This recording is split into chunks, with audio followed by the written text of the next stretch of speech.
परम सत्कार योग गुरु प्यारी सात संगत जी राधा स्वामी जी। सात संगत जी, जब कोई जीव बहुत ज़्यादा नाम की कमाई कर लेता है तो ऐसे जीव की सूरत एकदम ऊपर चढ़ जाती है और ध्यान तीसरे तिल पर केंद्रित कर पाना ऐसे जीवों के लिए बहुत आसान हो जाता है, क्योंकि ऐसे जीवों का अभ्यास बहुत ज़्यादा हो चुका होता है। वैसे ऐसे जीव ज़्यादा किसी से बात नहीं करते और अपने में ही मस्त रहते हैं, लेकिन कभी कभी ऐसे जीव जब अपने मुख से किसी के लिए कुछ वचन निकालते हैं तो मालिक को उन वचनों को पूरा करना पड़ता है, क्योंकि ऐसे जीवों ने बहुत नाम की कमाई कर रखी होती है और मालिक इनके वचनों को ज़रूर पूरा करते हैं। लेकिन अगर कोई कमाई वाला जीव इस स्तर पर पहुंचने के बाद इस चीज़ का गलत फ़ायदा उठाने लग जाए तो उसके साथ कितना भयानक हो सकता है, ये हमारी कल्पना से भी परे है। आज की साखी ऐसे ही एक बुजुर्ग सरदार जी की सच्ची साखी है जी। सरदार जी ने बड़े महाराज जी से नामदान अपनी जवानी के दिनों में ही ले लिया था और नामदान मिलने के बाद से ही इनका सिमरन बहुत ज़्यादा होने लगा था। एक समय ऐसा भी आया जब ये 5-5 घंटे लगातार भजन सिमरन पर बैठ जाया करते थे। इनकी भजन बंदगी देखकर बाकी संगत भी इनसे प्रेरणा लिया करती थी। सरदार जी के 2 बेटे थे और जब बेटे बड़े हुए तो सरदार जी ने दोनों बेटों की शादी करवा दी और बच्चों की शादी के बाद सरदार जी ने अपना पूरा का पूरा ध्यान परमार्थ में लगा दिया। सेवा पर जाना इनकी रूटीन का एक हिस्सा था और सरदार जी हर रोज़ घंटों भजन सिमरन किया करते थे। संगतें सरदार जी से मिलने और रूहानियत की बातें करने अक्सर घर आया करती थी। एक बार संगत में से किसी का बच्चा बहुत बीमार पड़ गया, तो जब वो सरदार जी से मिलने आए और उन्होंने सरदार जी को बताया कि हमारा बच्चा पिछले कई दिनों से बीमार चल रहा है, हर जगह डॉक्टर को दिखाया लेकिन कोई फ़ायदा नहीं मिल रहा, तो सरदार जी ने अपने मुंह से ऐसे ही एक वचन निकाल दिया कि आप फिक्र ना करो, आपका बच्चा 2-3 दिन में पहले जैसा स्वस्थ हो जाएगा। और उसके ठीक 2 दिन के बाद वो बच्चा अपने आप ही बिल्कुल ठीक हो गया। जो बच्चा लंबे समय से इलाज के बाद भी ठीक नहीं हो रहा था, वो 2 दिन में ठीक हो गया। बच्चे के माता पिता को ये चमत्कार जैसा लग रहा था और उन्होंने सरदार जी के घर आकर उनका धन्यवाद किया। सरदार जी कहने लगे कि ये सब तो मालिक की मौज है।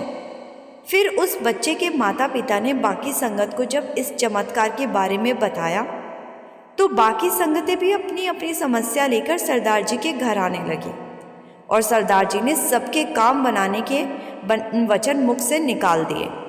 और जब लोगों के काम बनने लगे तो ये बात दूर दूर तक फैल गई। लोग दूर दूर से सरदार से मिलने आने लगे। किसी को व्यापार में तरक्की चाहिए थी तो किसी को विदेश का वीज़ा चाहिए था। सब अपनी अपनी समस्या लेकर आते और सरदार जी से उनकी समस्या दूर करने लगे। अब सरदार जी की प्रसिद्धि दूर तक फैल गई और ये देखकर सरदार जी को खुद के ऊपर अहंकार सा होने लगा।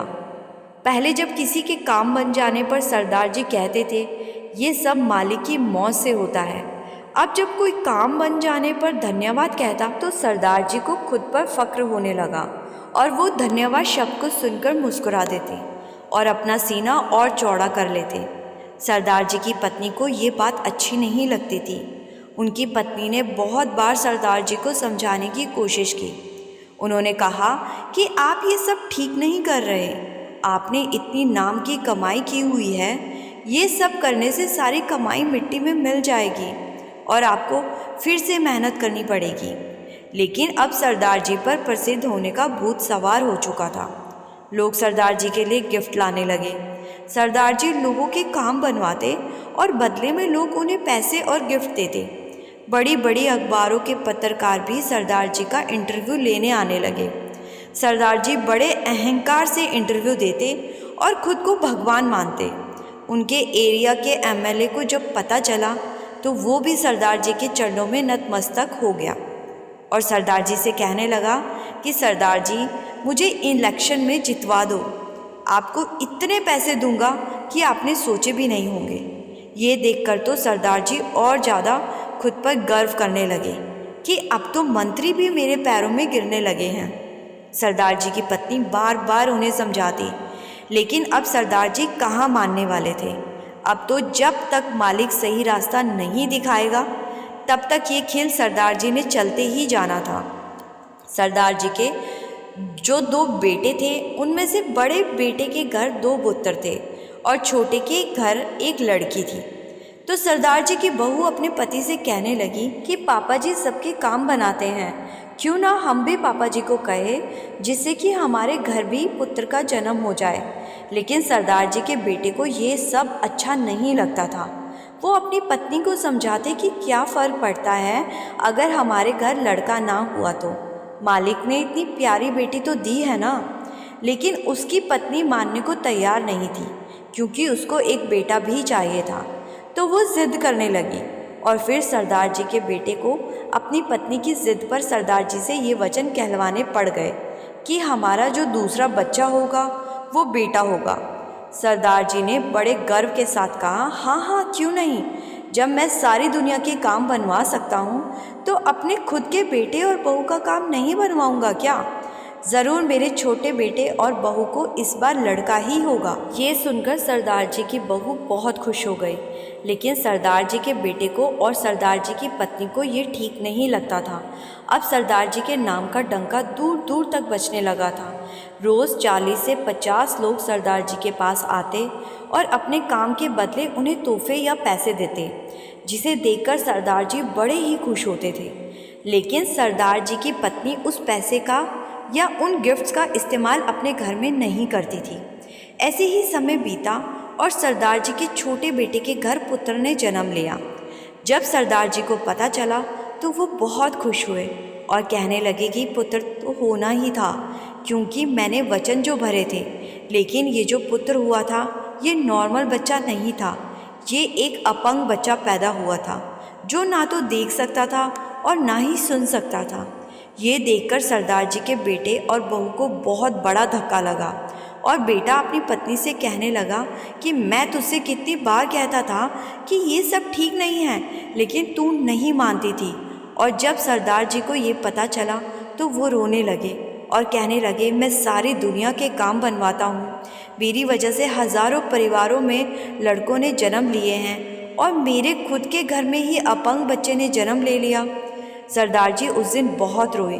साथ संगत जी, अब मालिक ने सरदार जी को सही रास्ता जो दिखाना था। उस दिन जब सरदार जी भजन पर बैठे तो काफ़ी कोशिश के बाद भी उनकी सूरत नहीं चढ़ी और अब हर रोज़ ही ऐसा होने लगा। सरदार जी को समझ नहीं आ रहा था कि उनकी सूरत क्यों नहीं चढ़ रही। उन्होंने इस बारे में अपनी पत्नी से बात की तो उनकी पत्नी कहने लगी कि ये तो एक ना एक दिन होना ही था। आपको कितना समझाया था कि आप अपनी कमाई को मिट्टी में मिला रहे हो। मालिक ने हमारे घर एक अपंग बच्चे को जन्म सिर्फ इसीलिए दिया जिससे कि आपकी आंखें खुल सके, और पहले आपकी सूरत एकदम चढ़ जाती थी। अब आप कोशिश करते हो लेकिन सफलता नहीं मिलती। इसका मतलब साफ है कि अब आपको दोबारा से शुरुआत करनी पड़ेगी। इतने सालों की मेहनत को आपने कुछ दिनों की प्रसिद्धि के लिए मिट्टी में मिला दिया। साथ संगत जी, अब सरदार जी जो भी वचन भरते वो पूरा होने बंद हो गए, क्योंकि सरदार जी ने झूठे रिश्तों के लिए उस मालिक से अपना सच्चा रिश्ता तोड़ लिया था।